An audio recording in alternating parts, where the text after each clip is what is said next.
She-Hulk Attorney at Law, Episode 6? Is this 6? I can't remember. The new one. The one that you're watching right now.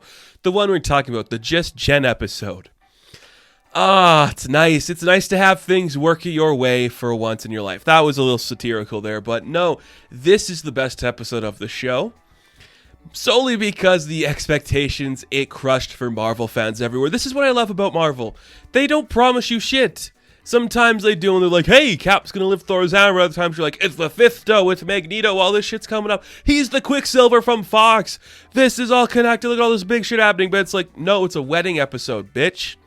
Yeah, man, that's awesome. Big tease of Daredevil last week. This one's like, actually, Jen's gotta go to a wedding. It's kind of inconvenient for the show this is happening, but we gotta go deal with that. And she literally says that. She's like, man, bad timing for the wedding episode. Oh, well, that's just how TV works. And I'm like, you're right.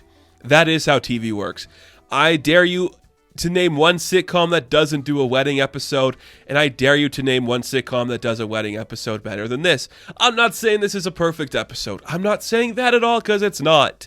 But this is how you do a wedding episode. Who gives a shit about the actual wedding?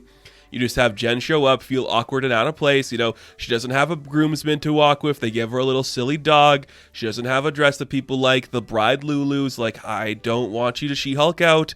And when she does She-Hulk out and she's walking up to the spot, looking fantastic. You know, get that motion smoothing on your television because, ooh, does it look sexy when she's just perfectly form-fitted. They reference her ass and her boobs in this episode, and I'm like, you finally did it, Marvel. You finally let a character present like this and you can call it out and it's not uncomfortable for anybody and it's okay to listen to. That's really fun. So that is a really good episode. You know, things aren't going the way that Jennifer wants them, so she gets really drunk. She gets into a scrap with Titania because, of course, Jamila Jamil's back, baby. Yeah, her accent's still pretty fun. And the idea is like, oh, she's just here to sell stuff. No, she's not. She's actually here to beat up Jen. So it just becomes kind of a brawler in that aspect. And I'm like, I cannot hate you for doing this in the slightest. You know what? You didn't promise Daredevil. You just saw a suit. You don't have to tease anything else. It's like, we get it. So just jumping into a wedding episode is very sitcom-y, and that's the thing people need to realize. And if you haven't realized that 6 episodes in, what is wrong with you? Daredevil's not appearing to the last 2 episodes, maybe. This is a story all about a sitcom girl. This is Ally McBeal. This is just courtroom shit. You get it. You've seen sitcoms, I'm assuming. If you haven't, what have you been doing with television? It's a sitcom. What else are you expecting from this show? I don't understand. So when they do the sitcom stuff, it works. When she goes to the wedding and she's super drunk and she meets a cute boy and they start kind of flirty and he's like, damn, you're She-Hulk, damn, that's hot. Everything's hot about you, I love you. And Tatiana plays it off so sincerely and positive. I'm like, that is the show, man. That is the show. That is how you do this thing, man. It's awesome. So nice hunky bachelor Joshua shows up and hits on Jennifer. And the chemistry is apparent. And it's just a great contrast from everything else we've seen where every other guy in her life doesn't want to date Jen. They want to date She-Hulk. And this guy's just like, just Jen. I'm here for just Jen. But he's also like, if She-Hulk's part of the deal, who am I to say no to such an opportunity? Which, you're right, man. Who are you to say? So you would take the deal. And then, you know, the bride's like, oh, you can't She-Hulk. She-Hulk gets in a fight. She's like, oh my God, it's She-Hulk. You're like, yeah, that's it. That's it. That's it. Your friend's like, don't take attention away from me until I realize, oh, you are worth taking attention away from. That's how you do it. That's fun, man. That's fun. That's good shit. I love that. And then, for some reason, this episode decides to play into my wheelhouse even more because this took me by surprise, I think, more than anything else Marvel has done on television. Well, we're representing this new guy in court, and you're like, well, he's kind of like this guy that can live a long time. He's had a lot of past personas, but he goes by Mr. Immortal. What? Mr. Immortal? Do you mean Mr. Immortal from the Great Lakes Avengers?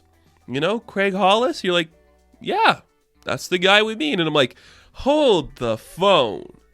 You mean to tell me you're just going to throw in Mr. Immortal? And I'm like, I know that's not a character anyone knows. I know that, but I know him, and when I know him, that makes me happy. Like, I don't need to see Daredevil in this show.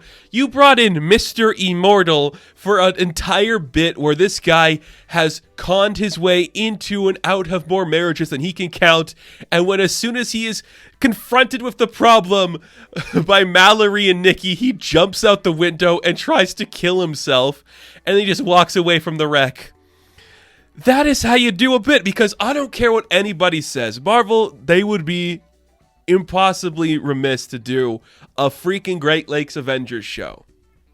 But if you want to take the only known one, I guess Big Bertha's kind of known and Squirrel Girl's kind of been part of that, but Mr. Immortal and just make him a joke about this guy trying to get out a bunch of marriages, that's it. That's all you need to do. That is how you tell that story. You have nothing else to prove. You've proven it and then some.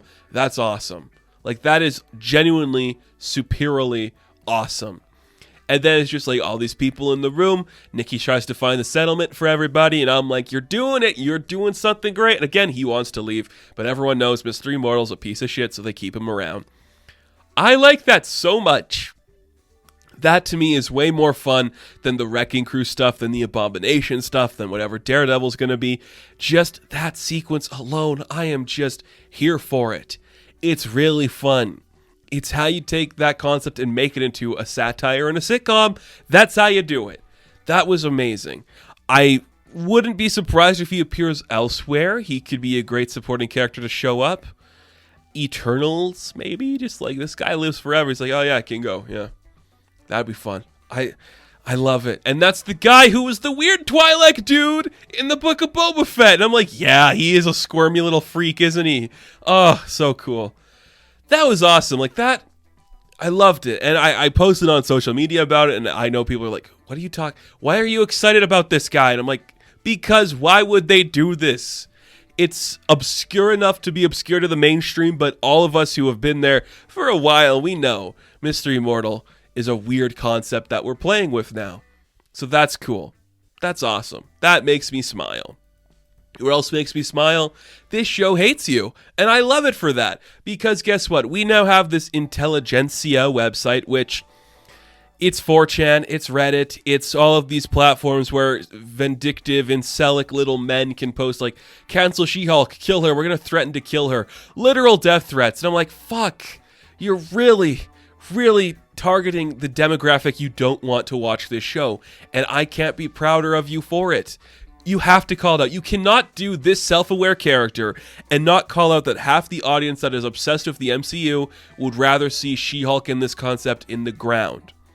The fact that there are literal death threats posted on this incel website, and Nikki's just like, that's bad. But Mallory's kind of like, they're just threats. Like, nobody's actually going to do anything. Well, Nikki has to tell Jen about it because you would. That's your best friend. You have to tell her about that shit. And I love it. And I don't think everybody's getting that. I don't think, because these people are dumb. Remember, these people don't understand that Star Wars is anti-fascist, you know? Like, Andor recently has people like, does this show hate cops and, like, military? Like, really? It took you that long to get it? Does She-Hulk hate men that, like, talk shit on Twitter and stuff? Like, it took you that long to get it? The entire show has been about how She-Hulk doesn't need a man to feel happy, but she is comfortable enough in her sexuality to want to bone.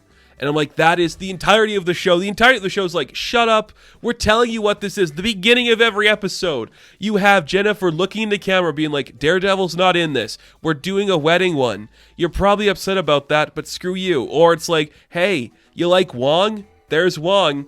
You happy now? You gonna watch the show now? I'm like, this is so on the nose and people still don't get that. I adore it so much. Is it the perfect show? Absolutely not. Is it the smartest show? No. But it knows how to make fun of the people watching it and joke along with the people watching it. And that's what a She-Hulk comic should do and what the show should be about. So I'm sold on all of this. A Mr. Immortal reference is always nice to see. Kind of fun. Fun. So that is going to do it for this review of She-Hulk, Attorney at Law. Now, thank you guys for watching this video. Be sure to like and subscribe to the channel. As always, you can check me out on Instagram, TikTok, and Twitter. And as always, I will catch you in the next one. Have fun. Stay safe. Good luck.